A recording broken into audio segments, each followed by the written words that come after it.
Let me tell you something, I never told anyone outside my family. I was there. I saw the whole thing. And even now, years later, when the rain hits the dome the same way it did that afternoon, my hands still go cold remembering it. People ask me sometimes if the stories are true, the ones the older kids pass down, the ones that get bigger every time somebody tells them. They say a man walked into the Coriol Academy courtyard and made 3 Vasari boys cry without raising his voice. They say the sky cracked. They say a whole battle cruiser turned around in orbit just for him. Most of that's nonsense. But the part that matters, the part where my brother came home, that part is real. I was standing close enough to smell the rain on his coat. Set up. So you have to understand where we lived first, or none of this lands right. I grew up on Halberd Station, not a real planet, just a colony bubble welded onto the side of a moon called Dre. Humans didn't own it. We rented it. That's the thing nobody from Earth ever wants to hear, but it's the truth. We were the newcomers. The galaxy had been spinning along just fine for about 40,000 years before anybody from our little blue rock figured out how to fold space and stick our nose where it wasn't invited. So when humanity finally crawled out into the wide dark, we didn't show up as kings. We showed up as tenants. Halberd was a shared development zone. That's the polite phrase. What it meant in practice was that a few thousand human families lived stacked underneath 3 other species, all of us crammed into one engineered sky. The dome over our heads was a kilometer high and it never stopped humming. You stopped hearing it after a while, the same way you stop hearing your own heartbeat. But it was always there. A low, patient sound like the whole world was breathing through its teeth. The weather was fake too. They piped it in. Somebody on the upper levels would decide it was a rain cycle day and these big atmospheric vents would open, and a fine gray drizzle would come down for exactly 4 hours. Always exactly 4. The puddles smelled like coolant and old metal. We used to splash through them in our boots on the way to school, and our mothers would shout at us for getting our uniforms dirty, and the Vasari kids would watch us from their hovering platforms and laugh. The Vasari, I'll get to them. The school was called Coriol Academy of Integrated Species. Fancy name. What it really was a tall stack of classrooms where 4 kinds of children were forced to learn together, so the adults could pretend everyone got along. We didn't get along. I was 13 that year. Skinny, all elbows, hair I never managed to keep out of my eyes. My name's Mara Vant. I'm the younger one. The brother I keep talking about, the warrior, that's Dorian. Dory, I called him when I was little and he let me. By the time of this story, I hadn't called him anything in 2 years because he wasn't there to call. He'd shipped out when I was 11. Let me back up. Our family was nobody. I want to be honest about that. My father fixed atmospheric scrubbers on the lower decks, and my mother taught reading to the colony kids who couldn't afford the academy fees, and we lived in a 3-room hab unit that always smelled faintly of the soup my grandmother used to make before she passed. We weren't poor by Earth standards, my mother always said, but we weren't on Earth. And up here, status was a thing you could measure in oxygen credits and platform height. The higher your family lived in the dome, the more important you were. We lived near the bottom. Dorian was 8 years older than me. Big difference when you're a kid. He was the one who walked me to school when our parents worked early. He was the one who taught me to ride the maglev rails for free by jumping the timing on the doors. He had this way of looking at a problem and going quiet, real quiet, like he was taking it apart in his head before anybody else even understood there was a problem. He was not a fighter. I need you to know that. That's the part everybody gets wrong about him later. They tell it like he was always some kind of monster waiting to wake up. He wasn't. He was gentle. He used to catch the little rust moths that got into our unit and carry them outside in his cupped hands instead of squashing them. He cried at the end of the old Earth films my grandmother loved, the black and white ones with the music that swelled up at the end. But the colony didn't have a future for somebody like us. No money for higher schooling, no connections to get a platform job. The only way up, And I mean that literally. The only way to move your family higher in the dome was to enlist. The war made sure of that. I should explain the war, but I'll keep it short, because I was a kid and I didn't understand half of it then, and I'm not sure I understand all of it now. The galaxy was at war with something called the Hollow Tide. Nobody knew exactly what they were. Not a species exactly, more like a hunger that had learned to fly ships. They came from the dark between the arms of the galaxy, the places where there are no stars, and they ate. Worlds, stations, fleets. They didn't talk. They didn't negotiate. They didn't even seem angry. They just came and consumed and moved on and left behind nothing but cold rock scrubbed clean of everything that had ever lived. The old species had been fighting them for 200 years before humans showed up, and the old species were losing. Slowly, the way a candle loses to a long night, world by world, inch by inch. When humanity arrived, the Galactic Accord did what powerful, frightened people always do. They found a use for the newcomers. Humans, it turned out, were good at the front line. I didn't understand why back then. The adults would say it in low voices, half proud and half ashamed. They put our boys up front because we breed fast and we die hard. That's a terrible thing to say about your own children, but it was true in a way. We were cheap to the Accord, expendable. There were always more of us. And there was something else too, something the other species couldn't quite name and didn't like to talk about. Humans didn't stop. The Vale, the Drenic, the Vasari, the old species, they were brave enough. But they had limits. When a battle was lost, they understood it was lost, and they pulled back because that's the rational thing to do, and they were rational people. Humans didn't always understand when a thing was lost. We'd keep going past the point where it made sense. We'd hold a line that had no reason to be held. We'd walk back into fire to drag out someone who was already dead, just because leaving them felt worse than dying. The Accord found this baffling and useful in equal measure. So they sent us up front, and the casualty lists from the human colonies got long. And families like mine sent their sons, because a son in the fleet meant a stipend, and a stipend meant a higher platform, and a higher platform meant a little sister might one day go to a real school instead of a shared dome with kids who hated her. Dorian enlisted 3 days after his 19th birthday. I remember the morning he left. The rain cycle was on. He hugged our mother and she didn't cry until he'd already turned away, and then she cried into my father's shoulder so hard I thought she'd break. Dorian crouched down to my level. I was 11, all knees, and he held my face in both his hands and he said, "You keep your chin up, Mara. You hear me? Whatever they say to you down there, you keep your chin up. I'm doing this so you don't have to." And then he stood and shouldered his one bag and walked into the transit gate, and the light swallowed him. For 2 years, all we had of him were letters, compressed data packets that came in maybe once a month, sometimes less, sometimes not at all, for so long that my mother would stop sleeping. He couldn't say where he was, couldn't say what he did. The letters were short and strange and got stranger as time went on. The early ones sounded like him. "Tell Mom the food up here is worse than her cooking. Ha. Tell Dad the scrubbers on a warship are the same garbage model." He'd laugh. The later ones didn't sound like anybody. The last one we got before everything happened just said, "I'm coming home soon. Don't be scared of me. I'm still me."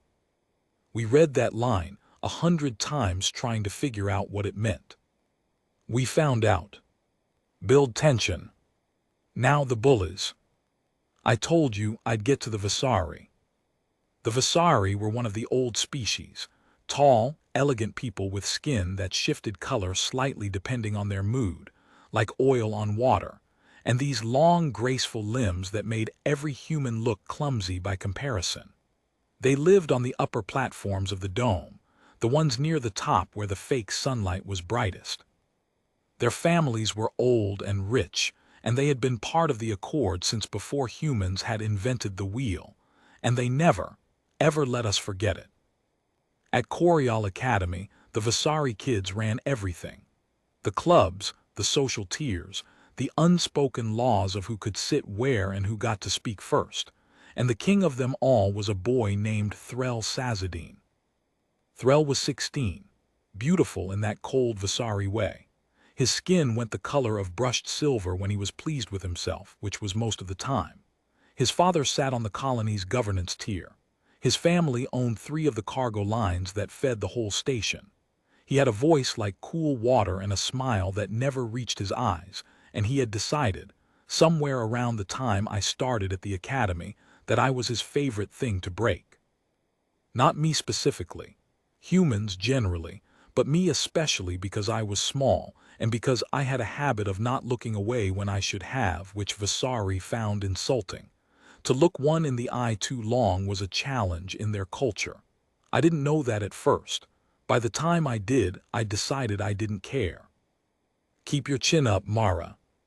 So I kept my chin up, and Threll Sazadine made me pay for it. It started small, the way these things do. Little comments in the corridor. Careful, the Mudborn's wet again. He called us Mudborn, all of us, all humans. It was a Vasari slur. It came from the fact that humans evolved on the surface of a planet, in dirt and weather, instead of being uplifted in clean orbital creches the way the civilized species were. To them, we smelled of soil. We were the species that had crawled up out of the mud and somehow learned to fly. Then it got bigger. He and his friends, there were always 3 or 4 of them, drifting behind him like a current. They'd block the rail platform when human kids were trying to get home. Just stand there in a wall and laugh while we waited and let the train go without us. They'd accidentally knock our lunch trays. They'd take a human kid's data slate and hold it up over their heads, passing it between them because they were a head taller than any of us and they knew it. The teachers saw. The teachers said nothing. Most of the teachers were Vale, the second old species, and the Vale were terrified of the Vasari families because the Vasari families paid their wages. So the teachers looked at the floor and shuffled their papers and pretended the dome was a peaceful place. There was a human boy named Eddie Park in the year above me. Quiet kid, drew amazing little ships in the margins of his notes. Threll decided one week that Eddie's drawings were funny, started taking them, started passing them around with cruel little captions added. Eddie stopped drawing after that. I never saw him draw again. Sometimes I think about that more than I think about anything else from that year, not the big dramatic stuff, but a kid who just quietly stopped doing the one thing that made him happy, because some rich boy decided to laugh at it. That's what bullying actually is, I think. It's not the punches. It's the way it makes you fold yourself up smaller and smaller until you forget you were ever a whole person. And I was folding. I won't lie to you. By the middle of that year, I'd learned to walk with my eyes down. I'd learned which corridors to avoid and which times to be invisible. My chin was not up. My chin was tucked into my chest like a bird in the cold, and I hated myself for it, and I was 13, and I didn't know what else to do. The thing with the wrist happened about 2 weeks before Dorian came home. I've never liked telling this part, but you can't understand the rest without it. It was a rain cycle afternoon. School was letting out. The courtyard of Coriol Academy was this big open space under a section of the dome where the rain came down hardest, and there were these flowing channels cut into the floor to carry the water away, and little bridges over them, and it was actually beautiful if you stopped to look, which nobody did. I was crossing one of the bridges to get to the rail platform. I had my arms full. My mother had asked me to bring home a stack of old reading primers she'd lent the school, big heavy physical books, the kind almost nobody used anymore. I couldn't see over them properly. Threll was on the bridge, him and 3 others. I tried to go around. There wasn't enough room.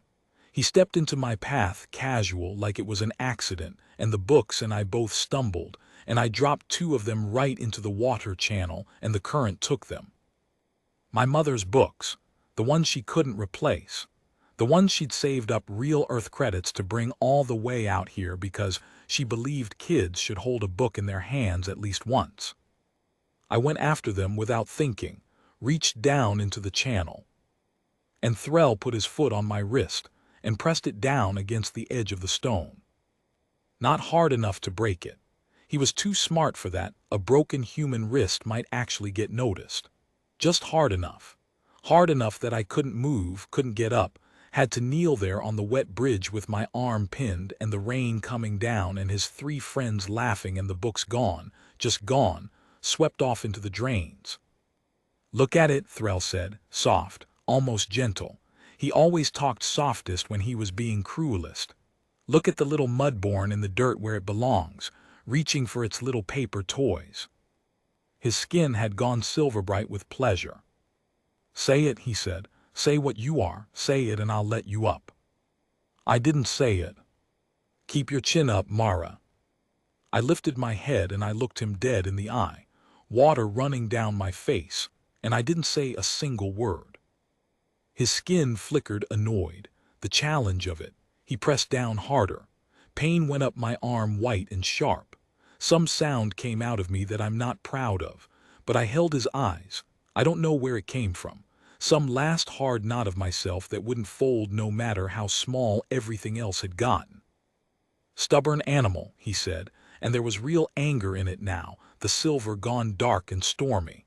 "Maybe we drown the books and the—" Threll, one of his friends, nervous. Threll the proctor. A veil proctor had appeared at the far end of the courtyard.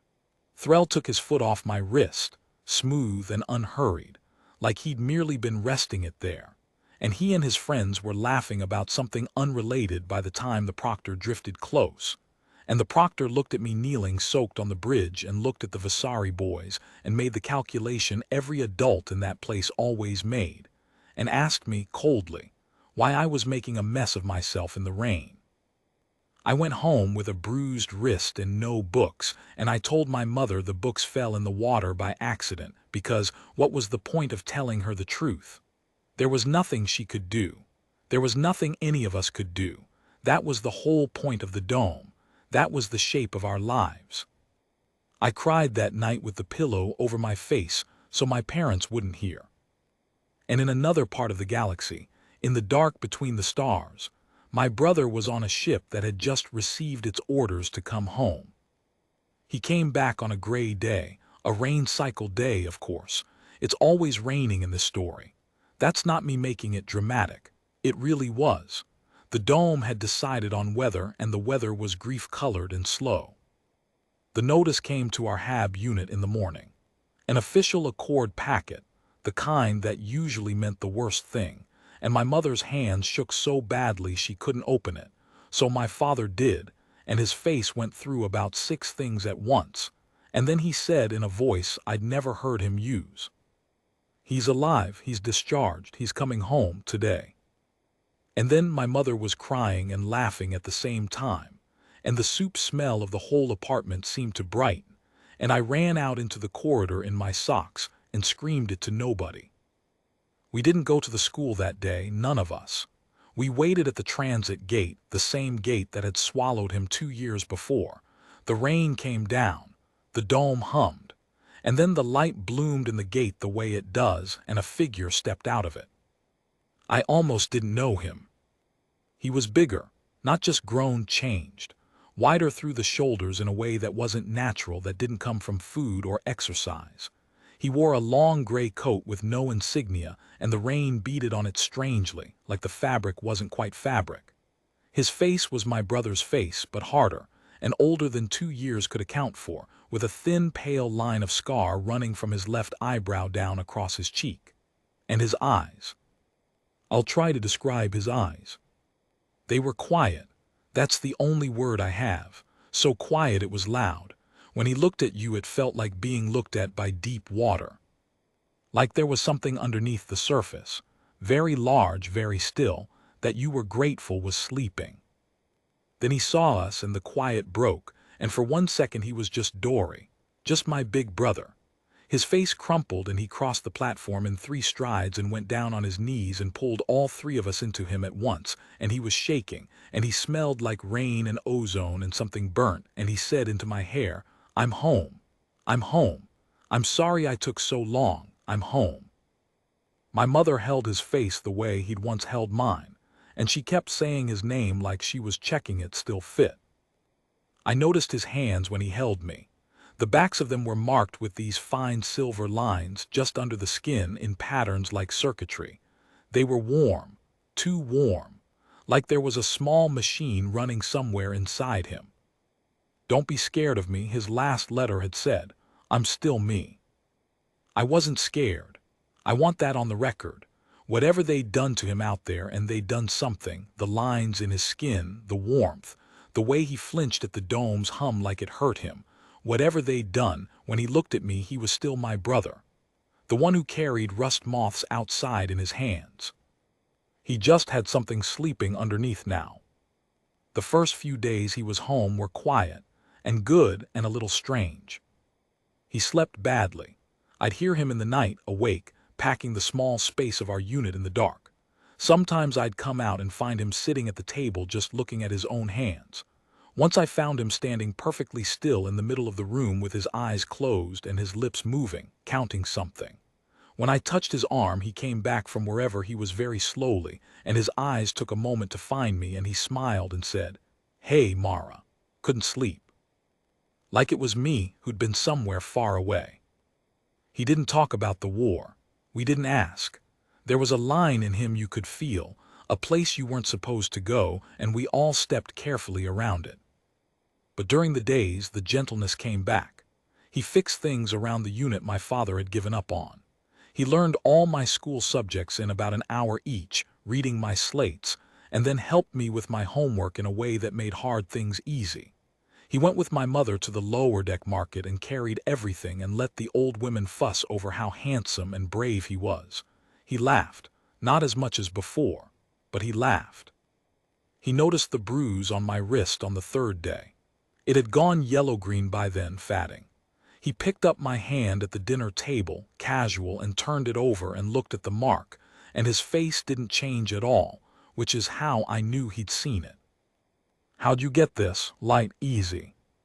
"Banged it," I said, "on a door." He looked at me, those quiet eyes, and I have never in my life been able to lie to my brother, not once, and I felt the lie just sort of dissolve in the air between us. He didn't push.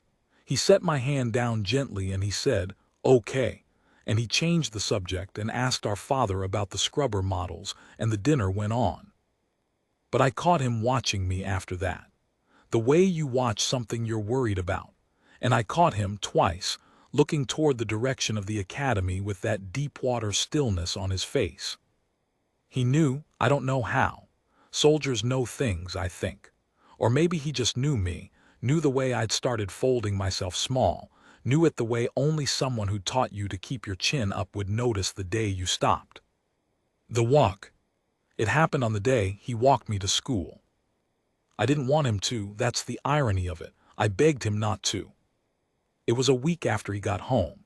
My mother thought it would be nice. "Dorian, why don't you walk your sister in, like you used to?" And I felt my whole stomach drop into my shoes, because the academy was the one place in the universe I did not want my brother to see me. I didn't want him to see me small. I didn't want him to see the way the human kids walked with their eyes down, and the way the Vasari kids ruled the air. I didn't want him to know what his little sister had become in the place he'd left her. He saw all of that on my face, I think. Because in the corridor outside our unit, while I was scrambling for reasons, he crouched down to my level the way he always did, and he said, "Mara, I'm just walking you to the gate, that's all. I'll turn around and come straight home. I just want to see where you go every day. So when I'm sitting in the unit being bored out of my skull, I can picture it, that's all. Okay." And I believed him because he was my brother, and because I wanted to. So we walked. The rain cycle wasn't on that morning for once. The fake light was doing its bright thing, throwing hard shadows down the dome. The maglev was crowded. People looked at Dorian. They couldn't help it. There was something about the way he held himself, relaxed, but never quite off, like a part of him was always counting exits, that made even strangers go a little quiet around him. An old Drenic woman gave up her seat for him without being asked, and he thanked her so warmly, and refused so kindly that she beamed the rest of the way. We talked about nothing. It was nice. For about 15 minutes it was just me and my brother on a train, and I almost forgot where we were going. Then we got to the academy and the courtyard, and I felt myself start to shrink. He felt it too. He glanced down at me, said nothing. And there, on the bridge over the water channel, the same bridge, was Threll Sazadine, silver-skinned, gorgeous, surrounded by his current of friends, holding court over the mourning crowd of human kids who funneled past him with their eyes on the floor. I stopped walking. I couldn't help it, my feet just stopped. Dorian looked at me, then he followed my eyes to the bridge, to Threll. And I watched my brother understand the entire thing in about 2 seconds. The way Threll stood, the way the human kids moved around him, the way I'd stopped, the bruise that had been on my wrist, the lie about the door, the 2 years of letters where I'd never once mentioned a single friend by name. He understood all of it. And the quiet in his eyes, the deep water quiet, the thing that was always sleeping. It opened one eye. So there we were. Me, frozen at the edge of the courtyard, 13 years old, all my courage gone somewhere I couldn't find it. And my brother beside me, very still, looking at the bridge where Threll Sazadine stood in his silver skin like he owned the morning. And here's the thing I need you to understand before I tell you the rest. Dorian didn't get angry. That's what everybody expects when they hear this story. They expect the warrior comes home and sees his sister scared and just goes off like a bomb. They want him to roar. They want him to throw somebody through a wall. He didn't do any of that. What he did was so much quieter and so much worse, and I have spent years trying to find the right words for it. He went calm. Not calm like peaceful. Calm like the air before the dome's pressure equalizers kick in. Calm like deep water. The deep water quiet I'd seen behind his eyes, it came all the way up to the surface, and it filled him, and the change in him was so total that the people around us felt it without knowing why. A few of them stepped back. An old human man going the other way actually crossed to the far side of the path. My brother put one hand on my shoulder. Light.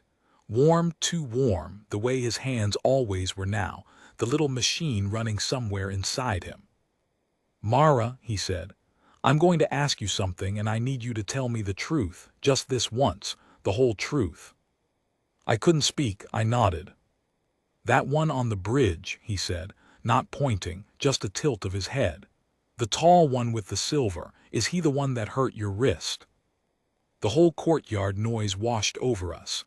The chatter, the dome's hum, the splash of the water channels. And in the middle of it I felt that knot in me, the last hard knot that wouldn't fold, and for the first time in months I didn't fold it. Yeah, I whispered, that's him, that's Threll. Dorian nodded slowly, like I'd confirmed something he'd already worked out. Has he done it to other kids? To everybody, I said, and once I started I couldn't stop, it all came out of me in a rush. To all the human kids, Dory. He takes our stuff and he calls us mudborn, and the teachers won't do anything because his dad's on the governance tier, and there was this boy, Eddie. He used to draw, and Threll, he made him stop. He made him so ashamed he just stopped, and nobody helps us. Nobody ever helps us. And I tried to keep my chin up like you said, but I couldn't anymore. Hey, he crouched down, got level with me the way he always did. The deep water calm in his eyes had a warmth in it now just for me. Hey, look at me. You did keep your chin up. You're telling me right now, aren't you? You're looking me in the eye right now. That's chin up, Mara. That's all it ever was. My throat closed. I couldn't answer. He stood. He looked back at the bridge, and the warmth went away from his eyes and the deep water came back, and he said, almost to himself, okay. Just that, okay. I'd heard him say that word 1,000 times in my life, but I'd never heard it sound like a door closing. Climax. He didn't storm over there. That's another thing people get wrong. They picture this dramatic march.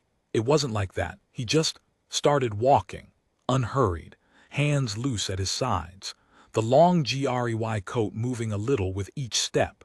He didn't even look like he was going anywhere in particular. He looked like a man taking a slow walk on a nice morning. But the courtyard noticed him anyway. You have to understand, there is a way that soldiers move that other people don't. It's not loud. It's the opposite of loud. It's economical, no wasted motion, every step placed.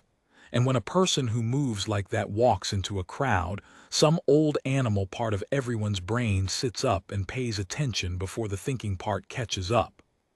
The chatter near the bridge died first. Then it spread outward, this ripple of quiet, kids turning to see what the others were looking at. By the time Dorian reached the foot of the bridge, half the courtyard had gone silent and the other half was going. THRELL noticed last, because THRELL never thought anything in that place could possibly be about him in a way he wouldn't enjoy. He was mid-laugh, holding some younger human kid's data slayed up over his head, the kid jumping for it, his 3 friends grinning. Then he registered the quiet. Then he registered the man standing at the bottom of the bridge looking up at him. And to his credit, or maybe it was just stupidity, I've never decided THRELL didn't back down. He'd never had to. He was a SAZADINE. His skin went a cool, amused silver, and he lowered the slate, didn't give it back, just lowered it. And he looked down his elegant nose at my brother and said, "Can I help you, MUDBORN?" The word landed in the silence like a dropped tray. Dorian didn't react to it, not a flicker. He just looked up at THRELL with those quiet eyes, and when he spoke, his voice was easy and conversational, and it carried across the whole courtyard without him raising it even a little. "That slate you're holding," he said, "it's not yours." THRELL smiled, and, "Give it back to the kid." "Or what?" THRELL friends laughed on cue. He was playing to them now the way bullies do, performing for his current. "What's the MUDBORN going to do? Are you going to fight me? In front of the whole school?" He spread his long, graceful arms. "Please, please do. Do you have any idea who my father is?" And my brother, God, I'll never forget this, my brother actually smiled. It wasn't a nice smile. It wasn't cruel either. It was the smile of a man who has heard a thing so many times in so many worse places that it had stopped being able to touch him. "No," Dorian said, "I don't know who your father is, but I'll tell you who I am since you're asking." He walked up onto the bridge. He didn't rush it, one step at a time, and with every step, THRELL's 3 friends found reasons to be somewhere else. They peeled off, one by one, melting back into the crowd, because whatever animal instinct the rest of us had felt, they were close enough now to feel it at full strength. By the time Dorian reached the top of the bridge, THRELL was alone. Just the 2 of them, on the bridge over the water channel, the same bridge where I'd knelt with my wrist pinned in the rain. Dorian stopped a few feet from him, close enough. He was shorter than THRELL. Most humans were shorter than the VOSSARI, but somehow that didn't matter at all. Somehow THRELL looked smaller. "My name's Dorian VANT, my brother said, quiet, even, every word clear. 3 weeks ago I was on a ship called the Ardent Vow, holding a line at a place I'm not allowed to tell you the name of, against something that doesn't have a name either. You ever heard of the Hollow Tide, kid?" THRELL's silver flickered, just slightly. Everyone had heard of the Hollow Tide, the way you've heard of the thing under the bed. "I've stood on a hull breach in vacuum," Dorian went on, conversational, almost gentle, "with my suit failing, holding a door so 11 people could get to the pods. I've watched friends, people I loved, get taken apart by something that doesn't even know it's cruel because it doesn't know anything, it just eats. I have done things out there to keep the dark off worlds full of people who'll never know my name. People like your father." A small pause. "People like you." The courtyard was so silent now, you could hear the water moving in the channels. "And the whole time I was out there," Dorian said, You know what I held on to. You want to know what got me through it." He took one more step. THRELL stepped back. His shoulders hit the bridge railing. "A little girl back home," Dorian said. "My sister, who I joined up to protect so that she could grow up somewhere safe, somewhere people were kind to each other." His voice didn't get louder. It got quieter, and quieter is so much worse. "I bled for 2 years on the worst edge of the galaxy so that my sister could feel safe. And I come home, and I find out the thing that's been making her afraid wasn't out there in the dark with the rest of the monsters." He looked at THRELL, really looked at him, the deep water all the way up. "It was you," he said, "a spoiled boy on a bridge, standing on a child's wrist for fun." THRELL's mouth opened. Nothing came out. "I have looked the worst thing in this galaxy right in its face," my brother said. "And I'm telling you, son, you don't scare me, not even a little.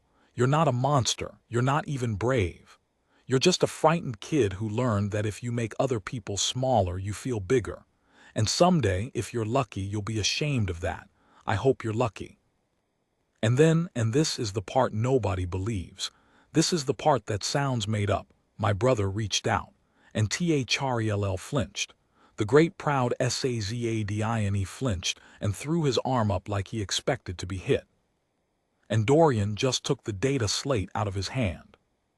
That was all. He just took it, gently, the way you take something from a child. He stepped back. He turned around. And he walked back down the bridge through the dead-silent courtyard to the little human kid THRELL had been tormenting, and he crouched down and held out the slate and said, warm as anything, "Here you go, buddy. I think this is yours." The kid took it with both hands and stared at my brother like he'd hung the dome's lights himself. And behind us, on the bridge, THRELL SAZADINE made a sound. I didn't understand it at first. Then I turned and saw, and I understood. He was crying.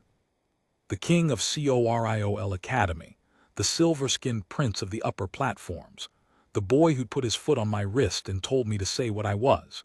He was standing alone on the bridge with his back against the railing, and his beautiful shifting skin had gone a grey, splotchy, miserable color I'd never seen on a VOSSARI before, and tears were running down his face, and he was making small wet sounds, and he couldn't stop, and everyone was watching. My brother hadn't touched him, hadn't raised his voice, hadn't threatened him with a single thing. He just told the truth in front of everyone, and the truth had done what truth does to people like THRELL. It had taken away the one thing he had, which was the belief that he was bigger than the people he hurt. Resolution. I don't know how to describe what the courtyard was like in the minute after. Nobody moved at first. It was like the whole school had forgotten how. Hundreds of kids, 4 species, all standing in this stunned silence under the bright fake light, looking back and forth between the crying VOSSARI boy on the bridge and the human soldier crouched down handing a slate to a child. Then a strange thing happened. A human kid started clapping. Just one. EDDIE Park, actually, the boy who used to draw. He was standing near the back of the crowd and he started clapping, slow, alone, and his face was doing something complicated, like he was about to cry too, but in the good way. Then another kid joined him, then 5. Then it just caught, like a fire in dry grass.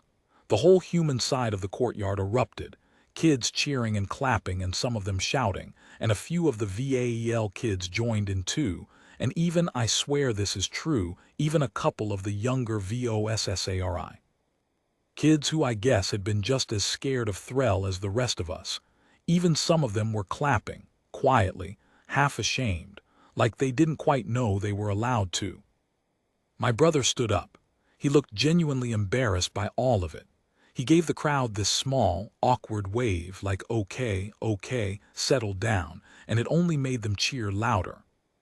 And me. I was just standing there at the edge of it with tears pouring down my face, and I wasn't folding myself small anymore. I was standing up as straight as I have ever stood in my life, chin all the way up. He found me in the crowd, Across all those heads he found me, and he didn't grin or pump his fist or do anything dramatic. He just looked at me, his little sister, and he nodded once. Slow, like, see, you were never small, you just forgot. And then a proctor was finally hurrying over, funny how they show up after, and the bell was ringing, and the moment broke into 1,000 ordinary pieces, the way moments do. Here's what happened after, because people always ask. There was trouble. Of course there was. Threll's father was on the governance tier, and Assazadine had been humiliated in public by a mudborn, and within a day there was a formal complaint and an inquiry and talk of charges, and my parents were sick with worry, because what could a family like ours do against a family like that? But here's the thing about my brother taking that walk in front of the whole school. The whole school had seen it. And it turned out the whole school had been carrying the same thing for years, all those human kids, and the Vale kids the Vasari looked down on, and even the quiet ones who'd just been keeping their heads down, and once one person had stood up and said the truth out loud and survived, it was like a dam broke. Kids started talking, telling their parents what really went on in those corridors. The thing with Eddie's drawings, the wrist, the lunch trays, the rail platform. All of it, all the small daily cruelties that everyone had pretended not to see, came pouring out into the light at once. And it turned out my brother wasn't the only one watching. The story got out of the school. It got onto the lower decks. You hear what the Vant boy did. The soldier stood up to Assazadine for the kids. And the lower decks were full of families like mine, families who'd sent their own sons up to die hard on the front line, and they were tired, and they were proud, and they were done being quiet. The inquiry that was supposed to crush my family turned into an inquiry about the academy, about why the teachers had looked away for years, about why a governance tier family thought the rules didn't apply to their son. Threll's father pulled the complaint, quietly, the way powerful people make embarrassing things disappear. Threll himself didn't come back to Coriol after that term. They sent him off station to some elite academy on a Vasari core world, and I never saw him again. I think about him sometimes. I hope my brother was right. I hope someday he was lucky enough to be ashamed. The academy changed. Not all at once, not perfectly, the world's never that clean, but it changed. They brought in new proctors. The teachers stopped looking at the floor. The human kids stopped walking with their eyes down. And Eddie Park started drawing again. I know that for a fact because years later, when there was finally a real human-built ship coming off the Halberd yards, the first one, a thing of pride for the whole lower deck, the mural they painted on its hangar wall, the big beautiful one of a small figure standing on a bridge facing down something huge, was signed in the corner with Eddie's name. Ending. My brother lived a long time after that. Longer than the doctors thought he would, with whatever the war had put inside him, those silver lines under his skin, the little machine that kept him too warm. He never talked about the front, not really, not ever. Some doors he kept closed. I let him. But he talked about that day at the academy sometimes, when I'd thank him for it, and I thanked him a lot over the years. More as I got older and understood better what he'd done, he'd always wave it off. Say it was nothing. Say anybody would have done it. That's not true. Anybody wouldn't have. Most people walk right past the bridge. I'd watched a whole school full of adults do exactly that for years. He died when I was grown, with kids of my own. He went peacefully at home. In the unit we'd finally moved up the dome 3 levels up, into the brighter light on a soldier's pension and a sister's salary. I was holding his hand at the end, those warm, marked hands, and the last real conversation we had, he asked me if I remembered the bridge. I said of course I did, I'd never forget it. And he smiled, the old gentle smile, the one from before the war, the rust moth smile, and he said the thing I've carried with me every single day since. The thing I'm telling you this whole long story just so I could say. He said, "You know, Mara, out there in the dark, everyone kept asking me why humans fight the way we do. why we don't quit when it stops making sense, why we walk back into the fire. He squeezed my hand, weak now but warm to the very end. And I never knew how to tell them, he said, but it's simple, really. It's the simplest thing in the galaxy. We don't fight because we hate what's in front of us. We fight because we love what's behind us. And then he closed his eyes, and the little machine inside him went quiet, and the warmth slowly left his hands. So that's the story, the real one, not the version where the sky cracks or the cruiser turns around in orbit. The real one's better anyway. A gentle man went out into the worst dark there is, and it took 2 years and a piece of his face, and something it put inside him that he never got back. And he came home, and they wanted him to be a monster, the galaxy that used him up. They wanted humans to be the species that dies hard and asks no questions. But the first thing my brother did when he got home wasn't anything to do with the war. It was walk a scared little girl to school, and stand on a bridge, and give a kid back his slate. Keep your chin up, that's what he always told me. I have every day since, and every time I do, I'm doing it for him.